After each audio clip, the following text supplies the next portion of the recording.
내가 아직도 영찬이로 보이나?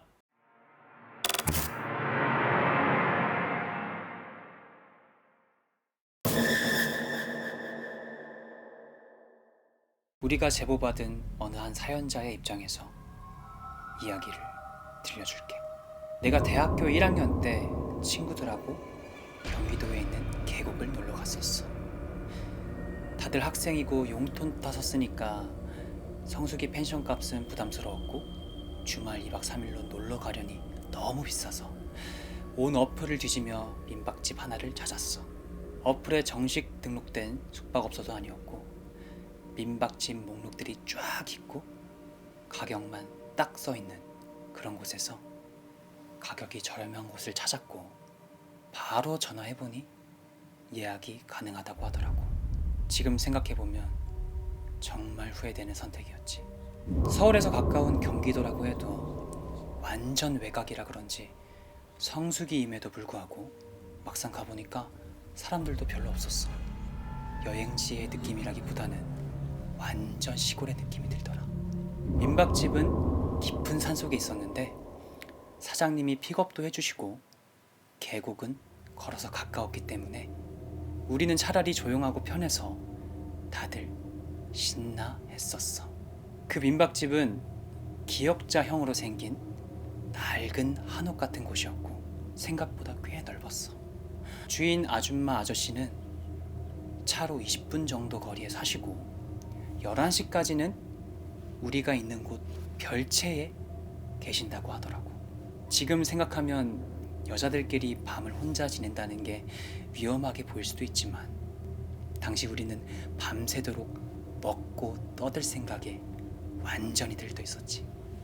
어른들이 없으니 시끄럽다고 할 사람도 없을 거고 어른 없이 우리끼리 여행은 처음이었으니까 민박집은 낡고 더럽긴 했지만 가격도 싸고 과장 조금 보태서 별채 펜션이라고 봐도 될 정도였어.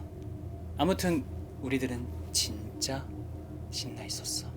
그리고 처음에는 대수롭지 않게 넘어갔던 숙소 밖 구석에는 지하 창고 비슷한 게 있었어. 얼핏 보니까 내려가는 계단이 있고 문은 마치 학교 체육 창고 같은 철문으로 되어 있었어. 성인 여자 팔을 쫙 벌릴 정도의 폭이라 그리 크진 않았어서 그냥 비료나 잡동사니들 넣어놓는 곳이라고 여기고 우리는 지나쳤지. 문제는 그날 저녁부터였어. 저녁에 고기를 구워 먹고 방에 들어가서 놀다 보니 시간이 후딱 가더라고. 우리는 낮에 계곡에서 무리하게 놀았는지 다들 피곤해 쩔어서 TV에서 해주는 영화를 보고 있었어. 그런데 어디서 갑자기 고양이가 완전 시끄럽게 우는 거야. 처음에는 야옹 야옹 이러고 말았는데 나중에는 점점 소리가 커지더니 그 고양이 특유의 찢어지는 소리 있잖아. 소프라노 톤으로 완전 발악하는 소리였어.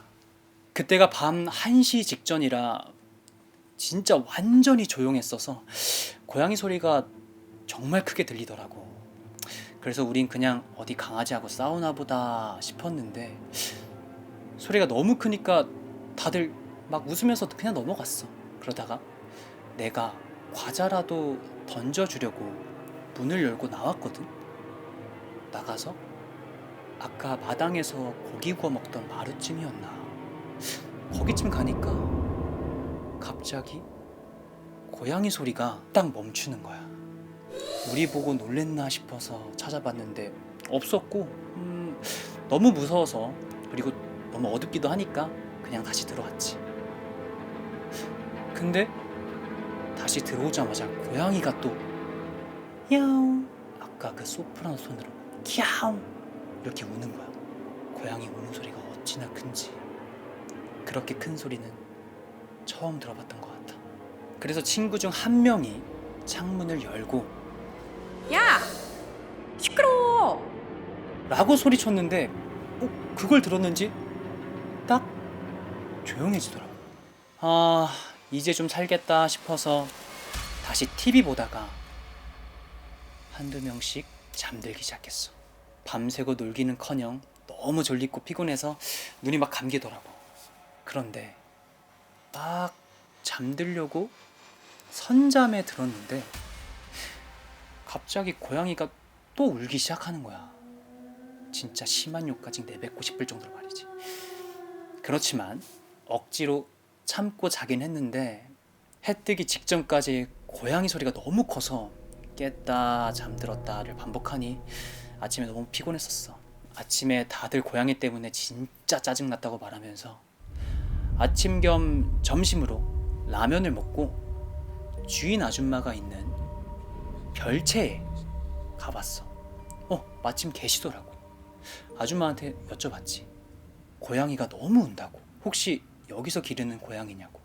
그랬더니 아줌마가 아, 고양이 요즘 막 그러더니 사람들이 와서 신났나 보네. 이러는 거야. 그래서 나는 아, 여기서 기르는 고양이에요? 라고 다시 물어봤다. 그랬더니 대답은 안 하고 밤에 벌레 안 물렸어? 불벌레가 독해. 뭐 이런 소리를 갑자기 해서 뭐 그냥 그런가 보다 싶어서 말았어. 그리고 이튿날에도 우리는 계곡에서 놀고 숲에 들어가서 사진도 찍고 하다 보니까 또 금방 어두워지더라고. 그리고 다시 민박집으로 돌아왔어. 다들 샤워하고 늦은 저녁을 먹으려고 김치찌개를 막 끓이고 있는데 고양이가 또 울기 시작하는 거야. 이때다 싶어서 주인 아줌마한테 말하려고 보니까 아직 10시가 조금 넘었는데 주인 아줌마가 있는 별채에 불이 꺼져 있는 거야. 그래서 나온 김에 고양이를 한번 찾아보려고 핸드폰 후레쉬 비치면서 친구 2명하고 나 포함 3명이 집 주변을 돌아봤어. 걷다 보니 어제 본 그 지하 창고에서 소리가 들리는 거야. 안에서 얼마나 울어대면 소리가 철문 사이로 그렇게 크게 들릴까 생각하니까 불쌍한 마음에 고양이가 안에 갇혀있나 싶어서 조금 무섭기도 했지만 앞뒤로 친구 세우고 나는 가운데에 껴서 계단을 내려갔어.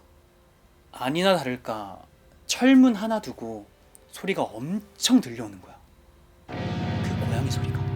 그래서 앞에 있던 친구가 손으로 문을 텅텅 두드렸더니 갑자기 소리가 멈췄어.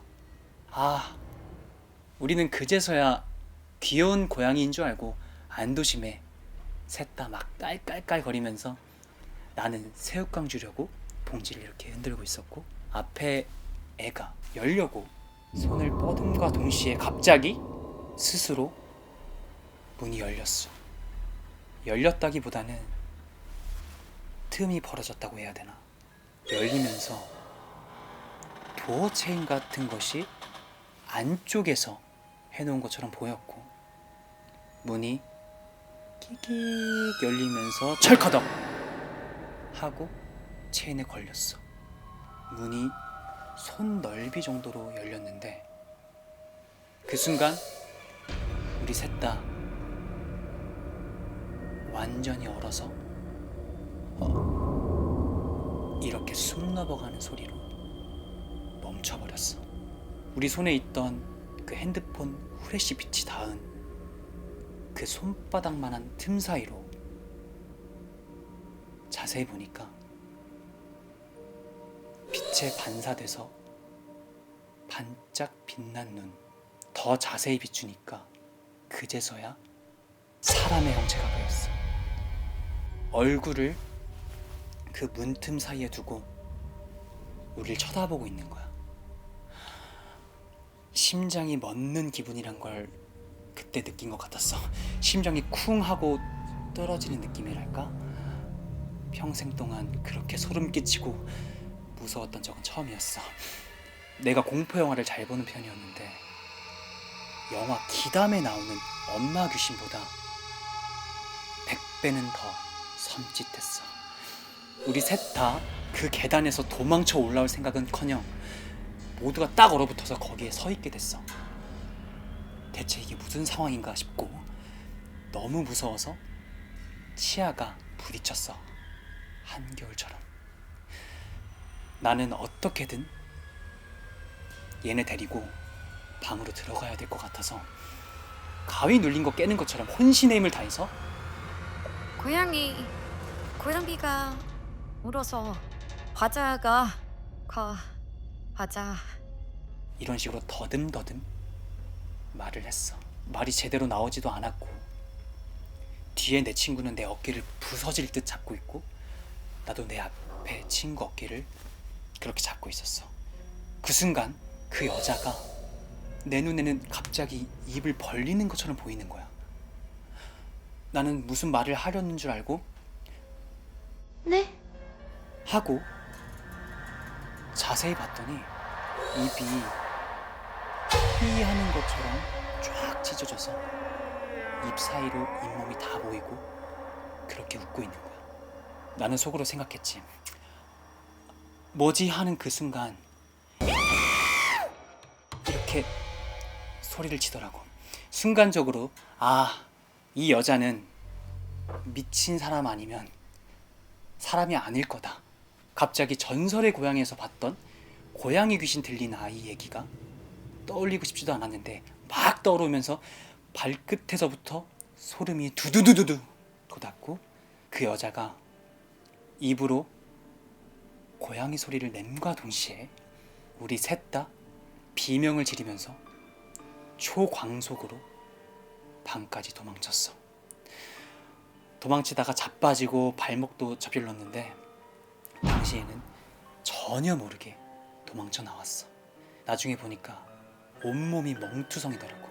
숙소에 들어가자마자 문을 잠그고 방에 있던 친구들을 껴안고 계속 소리를 질렀어. 우리 셋 다. 다른 친구 한 명은 창문을 다 잠그고 커튼을 풀어치고 이불 속에 들어가서 벌벌 떨었어. 방에 있던 친구들은 영문도 모른 채 무슨 일이냐, 왜 그러냐며 다급하게 물었고 나는 흐느끼면서 말을 했어. 어제 그 고양이 소리 어떤 미친 여자가 입으로 내고 있었다고. 그 여자 지금 밖에 지하 창고에 있다고 말을 했어. 방에 들어오니까 아까 들려오던 고양이 소리는 안 들렸어. 그리고 나중에 들은 얘기로는 방에 있던 친구들이 우리 셋 다 얼굴이 완전 창백해져가지고 겁에 잔뜩 질린 얼굴이라 뻥이라고는 생각도 못할 정도였었대. 그리고 우리는 경찰에 신고를 하려고 했지만 결론적으로는 신고를 못했어. 큰 해코지를 당할 것 같았어. 그리고 무서워서 전화도 못하겠더라고. 지하 창고 속 여자가 감금되어 있다고 신고할 수도 있었지만 지하 창고 속 문은 안쪽에서 잠겨 있었으니까. 우린 차가 있는 것도 아니었었고 아침까지 꼼짝없이 그곳에 있어야만 하는 상황이었어. 그리고 한 30분쯤 정신 놓고 떨다 보니까 그제서야 진정이 되어서 차근차근 방에 있던 친구들에게 설명을 해줬어. 그걸 들은 친구들은 넋이 나간 표정으로 듣더니 다들 이불로 도망쳐 들어갔어. 그리고 생각해보니까 민박집 주인 아줌마도 이상한 거야. 무슨 주기적으로 오는 고양이가 있는 것처럼 그 고양이 이렇게 아침에 말했던 것도 이상했고 고양이에 대해서 물어보니까 갑자기 다른 말을 한 것도 그제서야 이상하게 느껴지더라고. 그리고 그 지하 창고 속 여자가 문을 열고 밖에 나와서 우리 숙소 앞에 그 앞에 있을 수도 있다고 생각하니까 너무 소름 돋고 속수무책으로 우리는 공포에 떨어야만 했어. 밤새 그 여자의 번뜩이는 눈과 찢어진 입만 생각났고 다들 뜬 눈으로 밤을 새웠어. 그리고 해가 뜨자마자 콜택시를 불렀는데 여기 땡땡 민박이라고 하니까 기사 아저씨가 지도 내비게이션 상에도 그 어떤 곳에도 땡땡 민박이 없다라는 거야. 우린 여기서 또 소름이 돋았고 유선상으로 기사님께 설명을 겨우겨우 드려서 콜택시 아저씨가 겨우 도착했어. 숙소 키 그리고 이불 잘 정리해놓고 짐 싸서 나오는데 그 여자가 혹시 뛰쳐나올까봐 집 안에서 택시 온 거 확인하고 바로 뛰쳐나갔어. 뛰쳐나가는 와중에 내 눈에 들어왔던 게 뭔지 알아?